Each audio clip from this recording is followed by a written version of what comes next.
So yesterday, I was out on the street in front of this building, and I was walking down the sidewalk, and I had company, several of us, and we were all abiding by the rules of walking down sidewalks. Okay? We're not talking to each other, we're facing forward, we're moving. When the person in front of me slows down, and so I'm watching him, and he slows down, and finally he stops. Well, that wasn't fast enough for me. So I put on my turn signal, and I walked around him. And as I walked, I looked to see what he was doing, and he was doing this. He was texting. And he couldn't text and walk at the same time. Now, we could approach this from a working memory perspective or from a multitasking perspective. We're going to do working memory today. Now, working memory is that part of our consciousness that we are aware of at any given time of day. You're doing it right now. It's not something we can turn off. If you turn it off, that's called a coma. Okay? So right now, you're doing just fine. Now, working memory has 4 basic components. It allows us to store some immediate experiences and a little bit of knowledge. It allows us to reach back into our long-term memory and pull some of that in as we need it. Mixes it, processes it, in light of whatever our current goal is. Now, the current goal isn't something like I want to be president or the best surfer in the world. It's more mundane. I'd like that cookie.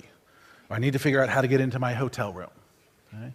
Now, working memory capacity is our ability to leverage that. Our ability to take what we know and what we can hang on to and leverage it in ways that allow us to satisfy our current goal. Now, working memory capacity has a fairly long history, and it's associated with a lot of positive effects. People with high working memory capacity tend to be good storytellers.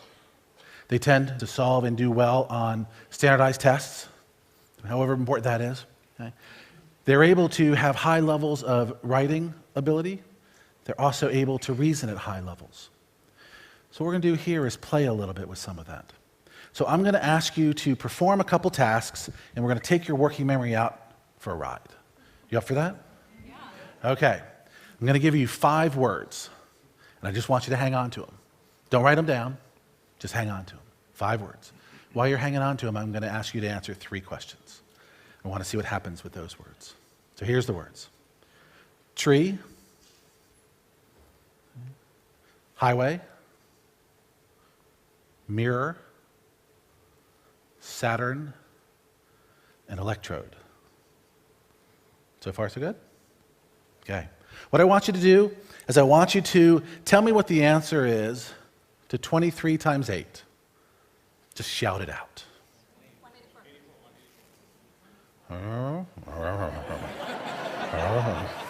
In fact, it's exactly. All right. I want you to take out your left hand, and I want you to go 1, 2, 3, 4, 5, 6, 7, 8, 9, 10. It's a neurological test, just in case you're wondering. All right. Now what I want you to do is to recite the last 5 letters of the English alphabet backwards. You should have started with Z. All right. How many people here are still pretty sure you've got all 5 words? Okay. Typically, we end up with about less than half, all right, which is normal. There'll be a range. Some people can hang on to 5, some can hang on to 10, some will be down in 2 or 3. What we know is this is really important to the way we function. Okay? And it's going to be really important here at TED because you're going to be exposed to so many different ideas. Now, the problem that we have is that life comes at us, and it comes at us very quickly. And what we need to do is to take that amorphous flow of experience and somehow extract meaning from it with a working memory that's about the size